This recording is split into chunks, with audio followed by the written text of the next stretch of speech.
Bill आखिर एक पाकिस्तान के साबिक इश्तिहारी क्रिकेटर, इश्तिहारी वो नहीं जो कि अदालत से होता है, बल्कि जो इश्तिहारात में ज़्यादा आता है, उनकी काविशों से वो एक रुकावट खड़ी करने में कामयाब हो गए हैं बाबर आजम की वापसी की राह में। वापसी जो बाबर आजम की लगभग यकीनी दिखाई दे रही थी, अब उसके सामने बहुत बड़ा सवालिया निशान खड़ा हो गया है।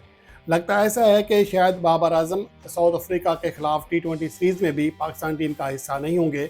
हालांकि पाकिस्तान की मौजूदा बैटिंग लाइन T20 फॉर्मेट में मुसलसल फेल हो रही है।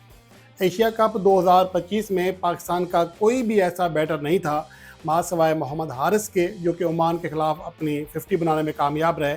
कोई और बैट्समैन 120 से अपना स्ट्राइक रेट वहां तक नहीं पहुंचा सका। लेकिन तनकीद होती है बाबर आजम के स्ट्राइक रेट पर। इसके हवाले से भी मैं आपके सामने एक छोटा सा कंपैरिजन रखूँगा। सलमान अली आगा की हालिया सीरीज़ में जो स्ट्राइक रेट है वो क्या है, बाबर आजम का आखिरी सीरीज़ में स्ट्राइक रेट क्या था, तो आपको लग पता जाएगा कि ये स्ट्राइक रेट का मसला ही नहीं था। ये मसला दर हकीकत कई मौजू पर है। किसी को ये बुरा लगता है कि बाबर आजम को पाकिस्तान का नंबर 1 बैटर क्यों माना जाता है, जबकि माजी में मेरे कारनामे से ज़्यादा हैं। वो अपनी अलग लॉबिंग करते हैं। एक साहब का यू फ़ोन का इश्तिहार ख़राब हुआ, वो तब से बाबर आजम के पीछे अलग से पड़े हुए हैं। और मौजूदा टीम मैनेजमेंट में आकिब जावेद की बहरहाल बाबर आजम से नहीं बनती है। इस वजह से ये तीनों अवामिल मिलकर बाबर आजम की राह में बड़ी रुकावट खड़ी कर चुके हैं। हालांकि मौजूदा वक्त में देखें कि पाकिस्तान टीम को एक ऐसे बैटर की अशद ज़रूरत है जो क्रीज़ पर क़याम कर सके, जो कम से कम पाकिस्तान टीम को 15-18 ओवर खेलने के काबिल बनाए। वरना अक्सर मैचेस में हमने ये देखा है कि पाकिस्तान के मैन बैटर्स जो हैं 12वें-13वें ओवर में ऑल बाहर हो जाते हैं और फिर टेल एंडर्स खेलते हैं। 18-19 ओवर में हम ऑल आउट हो जाते हैं। पाकिस्तान की बैटिंग का बहुत ही बुरा हाल है। इसके ऊपर जो तज्ज़िये हैं, एनालिसिस हैं, कई बार मैं आपके सामने रख चुका हूँ। दोबारा वो सारी चीज़ें यहाँ पर नहीं दोहराना चाह रहा, लेकिन पाकिस्तान की कारकर्दगी बहरहाल बहुत ज़्यादा ख़राब है। अब यहाँ पर इतलात ये हैं कि सलमान अली आगा के ऊपर एतमाद बरकरार रखने का फ़ैसला किया गया है। अब ना जाने वो कौन सा एतमाद है, कौन सी सलाहियत है जो सलमान अली आगा को आज भी T20 का कैप्टन और बैट्समैन मनवा रही है टीम मैनेजमेंट के सामने। अब ना जाने इसकी क्या वजह है कि सलमान अली आगा के पास ऐसी कौन सी गीदड़ सिंगी है कि उनके खिलाफ कोई एक्शन नहीं ले पा रहा।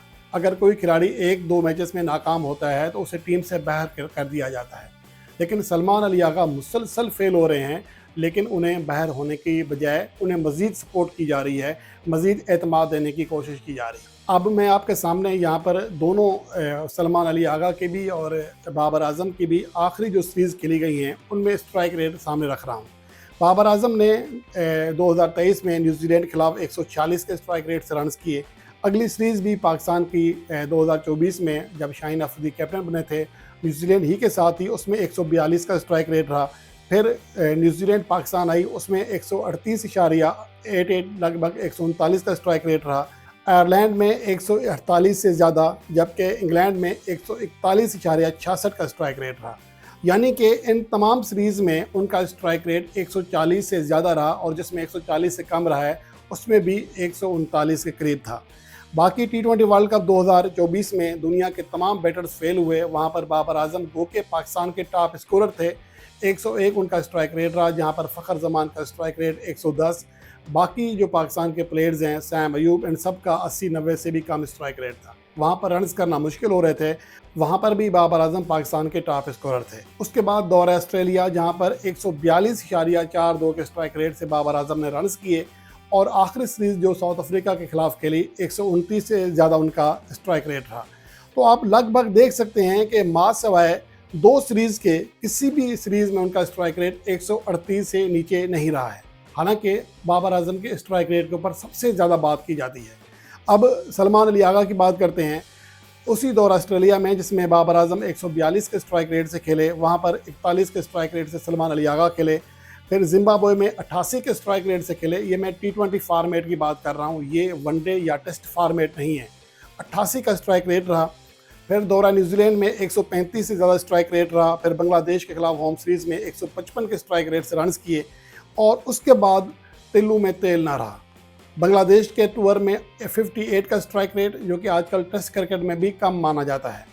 वेस्ट इंडीज़ में 114 से कम स्ट्राइक रेट 113.95 रहा। यूएई ट्रायंगुलर सीरीज़ में 118, जबकि एशिया कप में 80.89 उनका स्ट्राइक रेट रहा। लेकिन इसके बावजूद सलमान अली आगा को कहा जा रहा है कि ये मॉडर्न डे क्रिकेट का प्लेयर है, ये बहुत अच्छी क्रिकेट खेलता है, ये एग्रेसिव इसके अंदर है, ये एग्रेसिव बैट्समैन है, ये इंटेंट है। तो लानत है ऐसी सोच पर यार।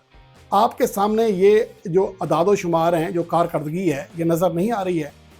अब यहाँ पर चीफ इलेक्शन कमीशन को बुलाएं फिर कि इनके नंबर उधर कर दे, उनके नंबर इधर कर दे, फिर तो सलमान अली आगा का स्ट्राइक रेट बेहतर हो सकता है। वरना मौजूदा वक्त में पाकिस्तान की जो टीम की कारकर्दगी अलग है, खुद कैप्टन की कारकर्दगी सबसे ज़्यादा बुरी है। तो इस सूरत हाल में अगर सलमान अली आगा को मुसलसल सिर्फ इस वजह से, इस ज़िद में कैप्टन बरकरार रखा जाता है कि कहीं बाबर आजम ना आ जाएं, तो ये बाबर आजम का कोई मसला नहीं है, मसला पाकिस्तान क्रिकेट का है। पाकिस्तान के फैंस जो हैं वो इस टीम से, इस बैटिंग लाइन से उगता चुके हैं, जो रन्स ही नहीं कर रही है। ऐसे इंटेंट का क्या करेंगे जो 10 ओवर में हमारी टीम की तमाम जो टॉप स्पेशलिस्ट विकेटें वो गिर चुकी होती हैं। हर दूसरे मैच में ये सूरत हाल होती है। तो आपने जो यूएई ट्रायंगुलर सीरीज़ जीती है या एशिया कप के फाइनल में गए हैं, तो ये खालिस्तान पाकिस्तान के बॉलर्स की कारकर्दगी की वजह से गए हैं। तो ये वो चीज़ है जो कि किसी हद तक परेशान कुन दिखाई दे रही है। लेकिन इतलात ये हैं कि पाकिस्तान की टीम मैनेजमेंट को एक साबिक कप्तान, जिनकी मोहसिन नकवी से खासी बनती है, मोहसिन नकवी उनके मशवरे भी मानते हैं, ज़ाहिर है वो बहुत बड़े खिलाड़ी हैं, खिलाड़ी तो बड़े हैं लेकिन दिल के बहुत छोटे हैं। उन्होंने सिर्फ एक इश्तिहार का और एक जगह एक और मसला हुआ था, मैं यहाँ नहीं बता सकता, उसी का बॉक्स निकालने के लिए बाबर आजम के ख़िलाफ़ 2021 में कैंपेन का स्टार्ट किया था। 2021 में फिर बिलाखिर वो कामयाब हो गए। T20 वर्ल्ड कप 2022 का फाइनल जब पाकिस्तान टीम हारी तो बाबर आजम को कप्तानी से हटवाने में कामयाब हो गया। लेकिन उसके बाद जो सिनेरियोज़ बन रहे हैं वो आपके सामने हैं। पाकिस्तान टीम किस तरह बिखर कर रह गई है। पाकिस्तान की बैटिंग लाइन के ऊपर बहुत बड़ा सवाल या निशान है। पाकिस्तान में एक भी ऐसा बैट्समैन नहीं है जिसके ऊपर हम ये एतमाद कर सकें कि ये रन्स करेगा, ये मुश्किल सूरत हाल में टीम को निकालेगा। और अब जबकि T20 वर्ल्ड कप 2026 शुरू होने में मुश्किल 3 बार रह गए हैं, तो इस सूरत हाल में हम अभी भी सोच रहे हैं कि इस टीम मैनेजमेंट को, टीम को, इस कैप्टन को, इस सेटअप को मज़ीद वक्त दिया जाए। 2025 से मुसलसल फेर हो रहे हैं और हम स्ट्राइक रेट के नाम से किसको निकाल रहे हैं। एक वर्ल्ड कप में उनका स्ट्राइक रेट 102 से नीचे रहा तो उसको निकाल रहे हैं, लेकिन हर सीरीज़ में जिसका स्ट्राइक रेट 100 से नीचे रह रहा है वो ठीक है। ये हमारा बुग़्ज़ है।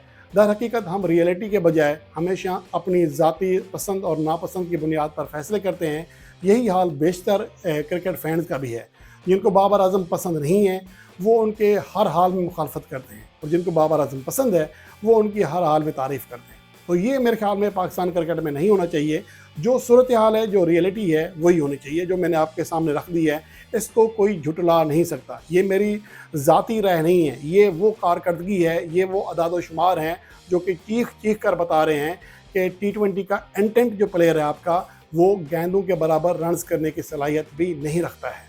आगे रन्स कर ले अलग बात है, लेकिन अब तक की जो कारकर्दगी है उसमें वो बुरी तरह फेल हुआ है। इसके बावजूद अगर टीम मैनेजमेंट सलमान अली आगा को कंटिन्यू करना चाहती है तो ये फिर उनकी मर्ज़ी है।